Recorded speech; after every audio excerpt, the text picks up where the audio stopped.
Spending the night on a floating bungalow in Khao Sok National Park was a bucket list experience we're so happy to cross off. In this guide, we're going to be sharing everything you need to know about booking a tour just like this one, how much it all costs, as well as sharing our experience with you. We both could agree this was one of our favorite experiences while backpacking Thailand. So thank you for joining us, and we hope you can find this video useful for your own adventures. Now, if you're new here, my name is Kayvon. I'm Shannon, and welcome to our travel channel, New York Nomadic. Let's get into it. So we actually got recommended to book our tour and stay with Coco Hostel. We wanted to book a 2-night stay in the hostel, knowing we would spend one of those nights in the national park. We did message the hostel beforehand, letting them know that we were interested in the tour leaving the very next day. So once we got there, we were able to book it without any hesitation, and they were actually incredibly nice to cancel our second night stay that we had previously booked for the time that we would be spending in the national park. So the tour was a 2-day, 1-night excursion. You could easily find a similar tour with other hotels or hostels, or even a local travel agency. But in this video, we're going to be sharing our experience with you. The tour with Coco included breakfast while we were waiting to be picked up, all transportation to and from the park, and much more that we'll get into. You'll definitely want to pack a small dry bag with all the necessities. I'm talking sunscreen, swimsuit, bug spray, hiking shoes that you don't mind getting wet, and any snacks, portable chargers, or anything else you might need for an overnight stay. And don't worry, they have a storage room at Coco Hostel that you could leave your big bag behind. Before arriving at the park, the bus makes a stop at a local market for you to grab any last minute things you might need. Then we hopped back on the bus, and it was about another 30 minutes to the park.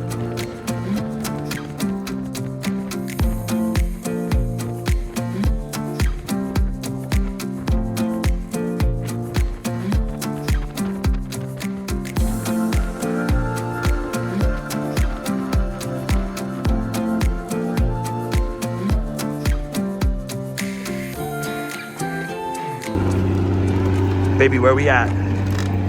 Khao Sok National.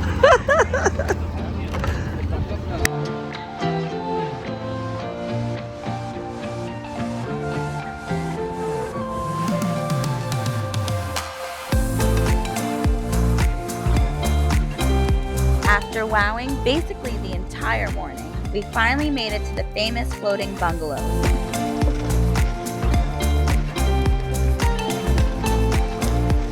Let's see. Wow! I love it. I love it. We quickly got checked in and made our way to lunch. Now with our stomachs full, it was time for the fun to begin. We grabbed all our gear, hopped in the longtail, and went to go start our jungle trek. We were off.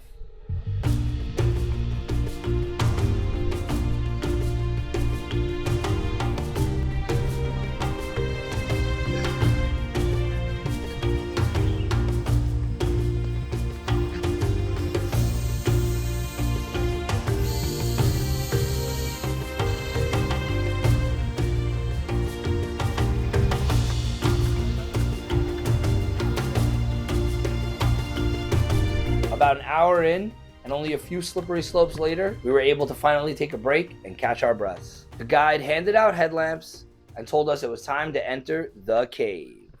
Unfortunately, they were short a few headlamps, so I volunteered to go in without one, which wasn't a terrible idea, actually.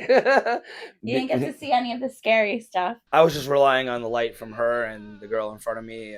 And speaking of scary stuff, he was delighted to tell us that we would encounter spiders, snakes, and lots of bats. We all tried to hold in our excitement. We couldn't capture much inside the cave, but we did indeed see a lot of spiders. But they surprisingly kept a safe distance. When you shine your light towards the wall, their eyes light up like glitter specks. So you can easily make out where they were, and they stayed where they were. So Thank you, spiders. Some parts of the cave were super deep and you did have to doggy paddle your way through. There's a rope to help you along the way. And there's also a really sketchy part we had to go on. Do you remember that thin bamboo piece we just had to like stand on and scale both sides of the both wall? sides of the wall. You'll notice in Thailand, a lot of things are unsafe, but You get over it, and sometimes you gotta just say, fuck it, and just go for it. Sometimes you gotta take a risk. Once we were out of the cave, our guide did let us know that he indeed spotted a snake. I, for one, was very grateful to not have seen it. So we hiked back to the boat just in time to watch the sun go down as we rode back to the bungalow. We made it, guys!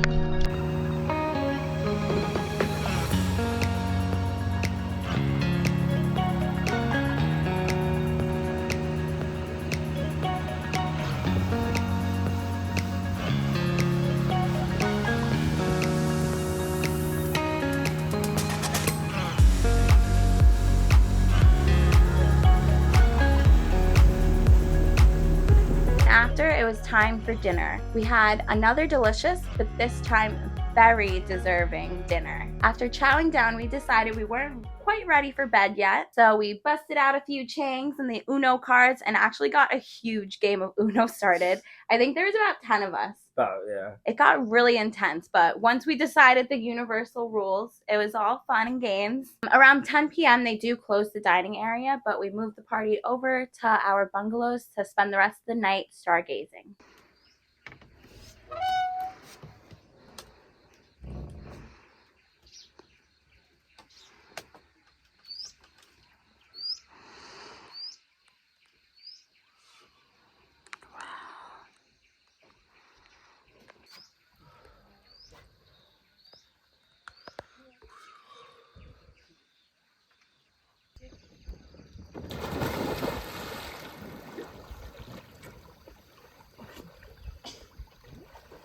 Oh, look, it's so nice.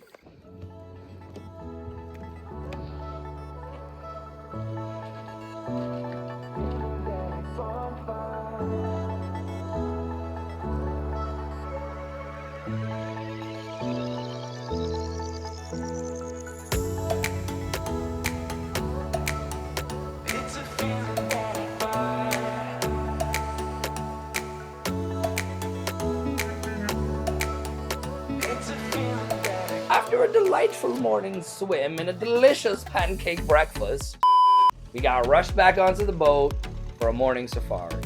Now, we didn't necessarily need to go on the safari. I would have much rather spent that time resting and relaxing by the bungalows, but it's all goody. It's part of the experience.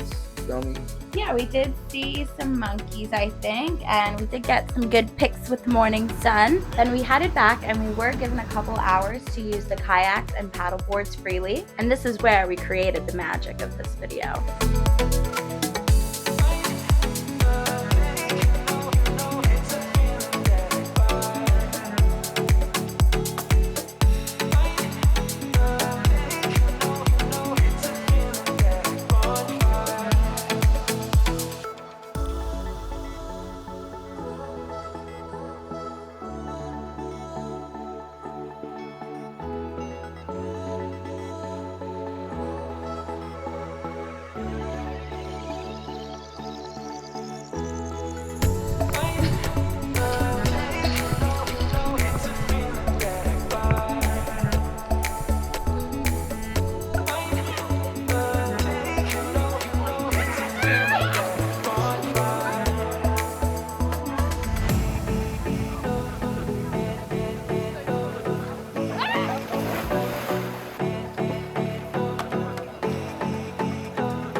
So funny. I just have it recording, so.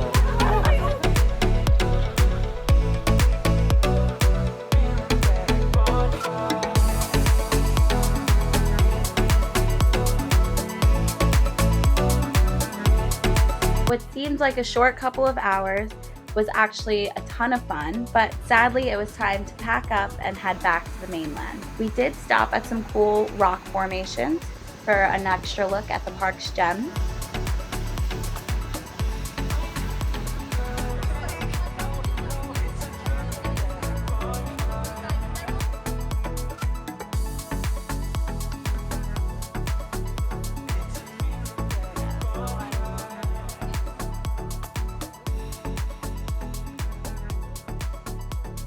You remember the boat that pulled up while we were at the rock formations, and it was just like the lady just selling ice cream Oh my goodness. out of her boat? Oh, that was sick. And it was such good coconut ice cream. It was good. It was like really fresh. Yeah, I couldn't believe it. I was like, where'd this lady come from? She just came out of nowhere on a boat. But we had a nice little treat for the way back.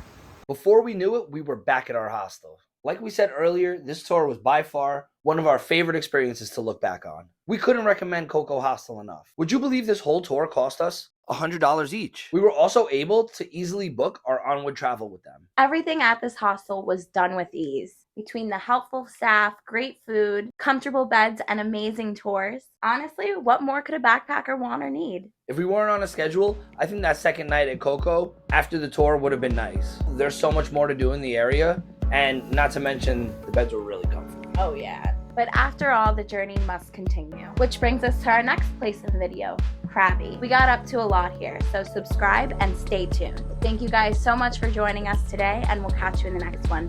Bye-bye. Bye.